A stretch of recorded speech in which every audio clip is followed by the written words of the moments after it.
皆さんこんにちは。好奇心 TV です。今回の動画は中東情勢がますます悪化してきたことによって、いよいよ EU 諸国などにその影響が出始めてきているという情報をシェアしていこうと思います。今後私たち日本への影響はあるのでしょうか。メディアからは爆撃映像が放映され恐怖を感じつつも、辺りを見渡せばいつもの風景、いつもの生活が営まれており、危機感など全く感じられないと思います。しかし確実に日本も巻き込まれることになります。なのでより一層の緊張感を持って準備をしなければならないタイミングに来ていると感じ、動画を作成しようと思いました。航海において風部隊と雨の国、意義の国の間で繰り広げられている攻防は収束に向かうどころか激しさを増してきておりますし、その範囲も広がりつつあります。それによって海運会社のほとんどはリスク回避のため、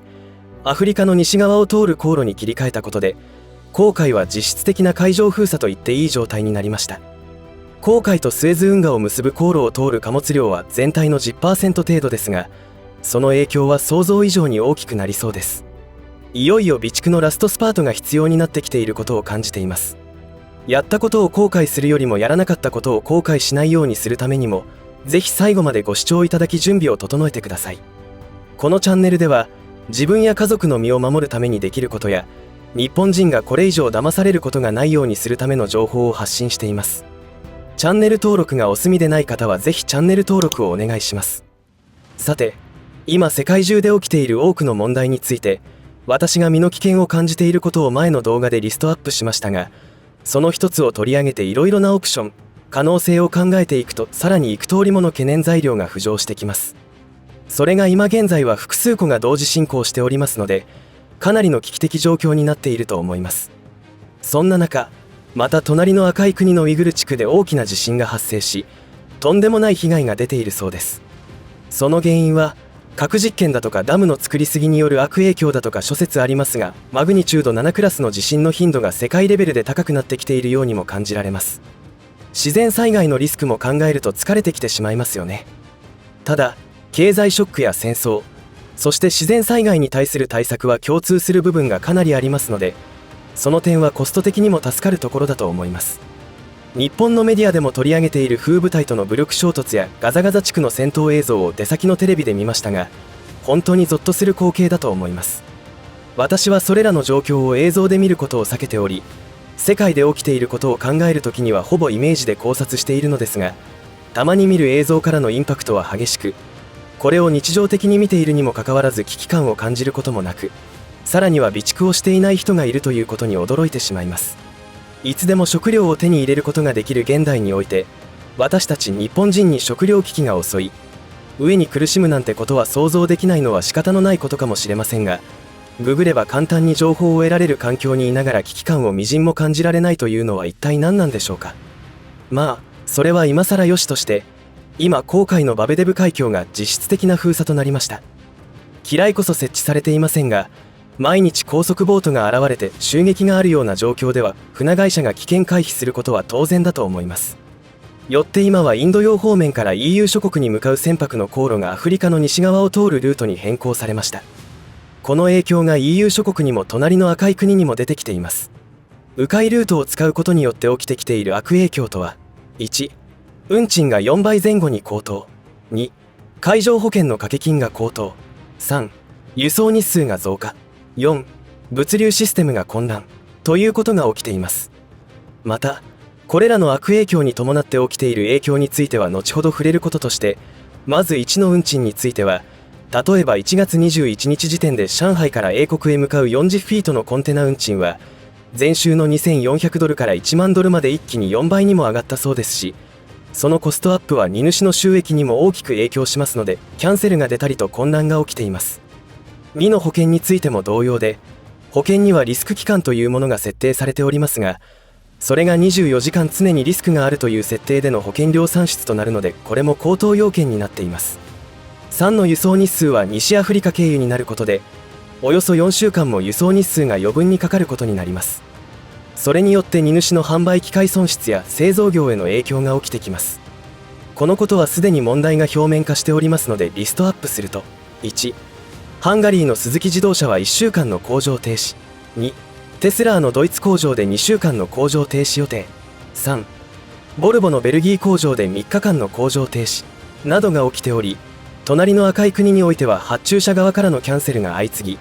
そもそも製造拠点をインドなどに変更する動きが加速し始めたことで、赤い国の企業倒産が増え始めているといいます。当初、風部隊による攻撃対象からロの国と赤い国は除外されているということで、共産党メディアは自慢のネタになっていたようですが、そもそも自慢のネタでもなく、むしろブーメランとなって自国の経済にダメージを受けるということが起きています。このように物流というものに支障が出始めると、あらゆるものにその影響が及んできます。注目しておかなければならないものとしては、生鮮食品への影響だと思います。余分に4週間も輸送日数がかかるということは、食品への影響は致命的になります。そのための対策はどうするのでしょうか。船便を諦めて空輸便にするのか。そうした場合はとんでもないコストアップにつながりますし、その分が価格転嫁できればいいのですが、それができなければ赤字だし、価格転嫁したら全く消費されなくなると販売会社の存続の危機にもなります。エネルギー問題によって起きる食料危機もありますし、このように物流コストが上がりすぎによる食料危機も起きるということで、私たちは普段当たり前に買って食べることができるという状態は、実にありがたいことだと改めて感じますよね。今、紅海の実質的海上封鎖によって表面化してきた悪影響は、今後日本にも影響してくることは時間の問題なのでしょうが、それよりも日本にとって起きたらやばいのがホルホル海峡の封鎖です。ホルホル海峡の封鎖は、仕掛け側の同盟国にとっても痛みが伴うし、合理的ではないということを言う人もいますが、世界では合理的かどうかだけで判断できないことばかりが実際に起きていますから、その対策はしておかないといけないと思います。ホルホル海峡の封鎖のリスクが高まるだけでも日本経済には痛手になります。過去の例を見ると、2019年に日本の石油タンカー襲撃事件が起こった時には、海上保険がなんと20倍にまで跳ね上がりました。通常1航海で250万円ほどの保険料が5000万円になった計算です。仮にホルホル海峡の閉鎖にまで至らなかったとしても、リスクが高くなった時の物価高は恐ろしいものがあります。流行り病蔓延の時にも世界で物流システムが麻痺し、コンテナ不足が起きたことで輸送コストが高騰しました。そのコストアップ分が価格転嫁できない企業が潰れていきましたし、価格転嫁したとしても不要不急の製品でなければ購入は控えるだろうから、結局は企業の生き残りにとって本当に難しい状況になります。なのでホルホル海峡のリスクが高まるだけで日本経済は大打撃になることを理解しておいた方がいいと思います。今の経済システムは金融機関の信用創造によって成り立っており、誰かが借金することでお金が発生し経済発展しているという指標になっていますから、一旦消費者の多くが節約モードに入り出すと企業の倒産ラッシュになり、失業した人はますます消費を控えますから負のスパイラルに陥ります。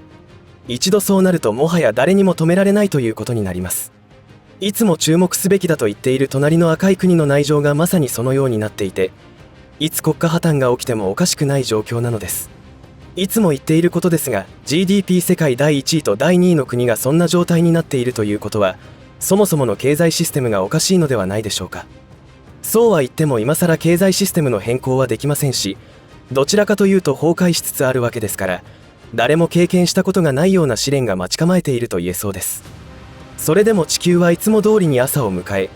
人間以外の生き物もいつも通りの朝を迎えるわけですが、人間だけがお金というものに縛られ、奪い合い争っているわけです。そうして考えると、これからの試練は生きるということはどういうことかを考え、生き延びるための対策に力を入れるべきだと感じます。いかがだったでしょうか。紅海の実質的な海上封鎖と言ってもいいほどの状況について情報をシェアしてきましたが、これは日本も決して人事ではないわけで、いつ頃どんな影響が出てくるかを予想して対策しておく必要があるということです。とりあえず日本は公海航路への依存度はそんなに高くはないので、不幸中の幸いといえばそういうことですが、決して無関係ではいられません。日本においては2024年問題というものが4月から本格化します。詳しくは過去動画をご覧いただきたいのですが、働きたくても働けないという異常な政策が運送業と医療業界、建築業界などに適用されます。そのタイミングで中東情勢の海上輸送の遅延が起き始めると、さらに日本国内の物流が滞ることに拍車がかかると予想できます。物流は体で言えば血管であり、血液に例えることができます。血流が悪くて健康を保てるわけがありません。おそらく経済の停滞がますます加速するでしょうし、忘れてはならないのは日本国内の非正規雇用労働者は全体の約 40% もいます。この層にいる人たちは昇給やボーナスなどは望めない状態であり、ますますその人数は増えていく政策をとっていますから、消費が冷え込むことは避けられません。全力で情報を集めて各自が想像力をフル稼働し、自分の身に起きてくることを考えて生き延びる方法を模索する必要があります。これらのことは悲観することではなく、深刻な問題であることは事実ですが、必死で模索すればやれることは出てきますし、一歩を踏み出せばまた別の景色が見えてきて、創意工夫して次のステージに歩み出せばいいだけです。最悪なのは不安に襲われて立ちすくむ選択です。ろくでもない輩たちというのは、食糧危機や経済危機などの恐怖を与えて、政府などの権力者に従属することが安心で安全だと勘違いさせるという手口を使ってきます。そのあたりの手口を理解しておかないと、スマートシティとやらにぶち込まれて、